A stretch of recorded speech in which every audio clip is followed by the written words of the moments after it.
Tu es Seigneur de ce peuple, tu es roi de ce pays.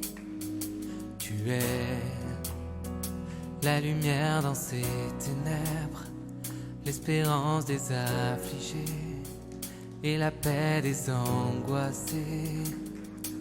C'est toi. Nul n'est comme notre Dieu. Nous continuons nos enseignements dans Matthieu chapitre 5, 6 et 7 sous le thème « Vivre pour le royaume », vivre comme citoyen du royaume. Aujourd'hui, on discute de la question des biens matériels. Comment est-ce que les chrétiens, quelle est la perception, quelle est l'attitude des chrétiens face aux biens matériels? Quelle devrait être notre perception? Quelle devrait être notre attitude? 50 Cent, qui est reconnu pour avoir dit qu'il faut soit chercher à mourir riche, ou alors il faut être riche ou chercher à mourir riche. Donc toute la vie, c'est soit je deviens riche ou je vis pour devenir riche. Get rich or die trying.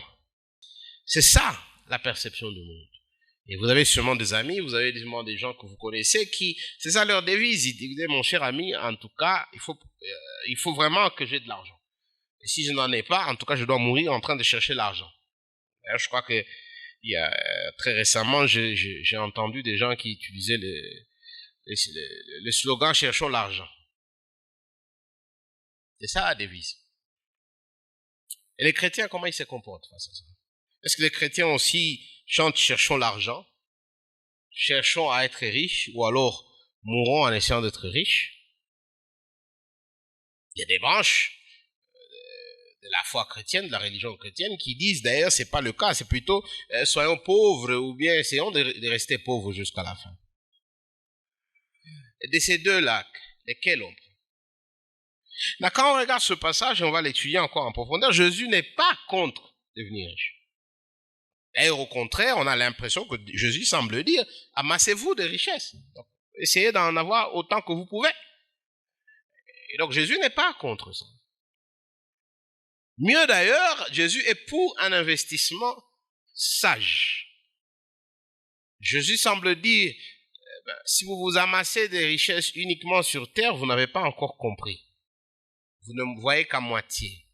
Vous êtes plus ou moins aveugle. Et à mieux, amassez-vous des richesses au ciel. Jésus n'est pas contre devenir riche, mais il est plutôt pour qu'on te pose la question de savoir on est riche en quoi? On est riche pour qui? Et Jésus fait le distinguo, la distinction entre riche pour Dieu et riche pour le monde. Riche pour le ciel et riche pour le monde. Et Jésus dit, celui qui est intelligent, celui qui est sage investit au ciel. Celui qui investit sur terre, c'est un signe de manque de sagesse. Mieux, il va plus loin, il dit c'est un signe au fait qu'il n'a jamais eu cette loyauté envers Dieu, qu'il n'est pas soumis sous Christ, qu'il n'est pas sauvé. C'est important de parler de cette chose pour nous. Pourquoi? Parce que nous vivons dans un des pays les plus pauvres du monde. Et donc le besoin matériel se sent autour de nous. Je ne sais pas une seule fois, mais plusieurs fois, j'ai vu des questions quand on parle de l'attitude du chrétien par rapport au matériel, et les gens disent, mais est-ce que, donc pour être chrétien, on ne peut pas devenir riche? Je dis non. Il n'y a nulle part où ça dit que vous ne pouvez pas devenir riche. Est-ce qu'on ne peut pas améliorer sa position sociale? C'est pas interdit. C'est même encouragé si l'on peut. Mais dans un certain nombre de paramètres, avec une certaine vision.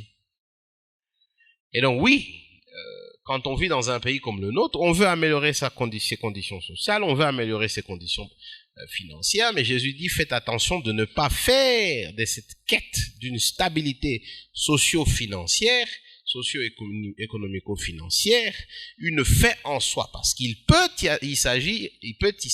s'agir là d'une erreur catastrophique et d'un indice qu'au fait vous n'êtes pas après le ciel, vous êtes en train de travailler pour le monde et pour le diable.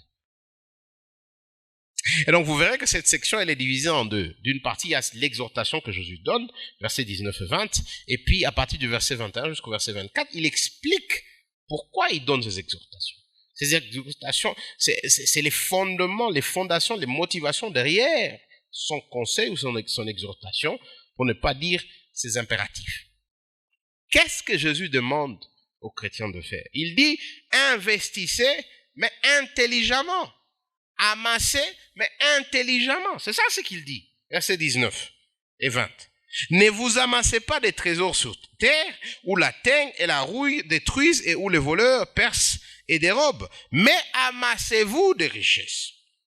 Amassez-vous des trésors dans le ciel, où la teigne et la rouille ne détruisent point et où les voleurs ne percent ni ne dérobent. Là, quand vous lisez les deux versets, vous comprenez déjà automatiquement que Jésus n'est pas contre qu'on s'amasse des richesses. Il n'est pas contre qu'on s'amasse des trésors. Jésus ne dit pas que parce que vous êtes chrétien, vous ne pouvez plus étudier, vous devez devenir un bourrique ou une bourrique. Il y a des gens qui disent, ah non, roho atakufunulia vile utaona lazima kujifunza. Hapana, kama kuenda kusoma, roho atakufunulia ani. Jésus n'est pas contre le fait d'amasser des richesses. Mais il dit, si vous allez les amasser, amassez-les avec intelligence. Il y a deux façons d'amasser les richesses. Il y a deux façons d'être riche. Vous pouvez être riche, verset 20, dans le ciel, et verset 19, vous pouvez être riche sur la terre. Le choix, c'est le vôtre. Mais moi, je vous dis, ne vous amassez pas des richesses sur la terre. Pourquoi? Parce que sur la terre, il vous dit, ces richesses périssent. Ces richesses peuvent ne pas vous appartenir. Vous les avez aujourd'hui, mais demain, il n'y a aucune garantie que vous les aurez. Ce sont des richesses temporaires, ce sont des richesses qui s'échappent. Tandis que les richesses que vous amassez pour le ciel, il dit ce sont des richesses qui sont vôtres et qui sont pérennes, qui dureront pour toujours. Pourquoi est-ce qu'il faut investir au ciel, selon Jésus? Il nous donne deux raisons. Vous pouvez en faire trois, mais moi, dans ce passage, je tire deux. Vous pouvez considérer aussi le verset 22-23 comme une troisième raison, mais moi, je tire deux. J'explique. La première des choses, Jésus dit, investissez au ciel parce que c'est une question qui révèle vos affections. Là où vous investissez, c'est là où ça reflète ce que vous aimez, ce que vous avez comme priorité. Et la deuxième des choses, on le trouve dans le verset 24, Jésus dit, votre investissement reflète aussi votre loyauté. Qui est-ce que vous servez? Commençons par le dernier. Beaucoup de gens disent, je suis chrétien, donc je sers Dieu. Ah bon? Très bien. Comment est-ce qu'on sait où vous servez Dieu? Vous investissez quoi dans les choses de Dieu? Et le passage est clair, hein? Il n'y a pas de milieu. Où vous servez Dieu et vous investissez dans les choses de Dieu, ou vous servez maman ou le diable et vous servez les choses du diable et du monde. Il n'y a pas de juste milieu. Non, moi je suis moitié chez Dieu, moitié chez le monde. Non, il n'y a pas de milieu. Qui servez-vous? C'est ça la question. Nul ne peut servir deux maîtres. Car où il haïra l'un et aimera l'autre, ou il s'attachera à un et méprisera l'autre. Vous ne pouvez servir Dieu et maman. Et donc, si vous investissez au ciel, c'est un signe que vous êtes en train de servir Dieu. Et plusieurs considèrent l'Église ou Dieu comme leur esclave pour leur permettre d'avoir l'argent, d'avoir les positions sociales, d'avoir les promotions sociales. Donc, ils servent le diable et ils utilisent Dieu comme un escalier ou une échelle pour les aider à arriver là où ils veulent arriver. Ce qui est important pour eux, c'est l'argent, c'est les maisons, c'est les mariages, c'est les diplômes. Et Dieu n'est qu'un outil pour les aider à arriver là-bas. C'est ce que verset 24 dit. Où vous servez Dieu, où vous utilisez Dieu. Où vous servez le diable, maman, dans certaines traductions, on parle de l'argent. Mais vous ne pouvez pas servir les deux. L'un sera le serviteur, sera votre maître, et l'autre risque d'être votre serviteur. À vous de décider. Et les chrétiens, en théorie, ce qu'ils font, c'est qu'ils utilisent l'argent et les moyens qu'ils ont au service de Dieu. Ou alors, vous allez essayer d'utiliser l'Église et Dieu pour vous permettre d'avoir l'argent Elle est servie le diable. Loyauté. Qui servez-vous? Et sur base de c'est lui qui vous servait, vous allez investir. Si c'est Dieu que vous servez, vous allez investir au ciel. Si c'est le diable que vous servez, vous allez investir sur la terre. Deuxième chose, ou deuxième argument, il dit, c'est une question d'affection. Où est votre cœur? Il le dit, verset 22, 21, car là où ton trésor est, là sera ton cœur. Ton cœur sera toujours là où il y a ton trésor. Nous, on aime penser que ton trésor ira là où il y a ton cœur. Non, non, non. Laissez-moi finir en disant ceci. Les citoyens du royaume, ce sont des gens qui, à cause de leur loyauté pour Dieu, parce qu'ils servent Dieu, ils ont décidé de servir Dieu et non pas le monde, ils investissent dans le royaume et ils aiment le royaume. C'est ça les citoyens du royaume. Et moi et vous, on devrait se poser la question de savoir, ok, est-ce que nous sommes de ceux qui investissent dans le royaume?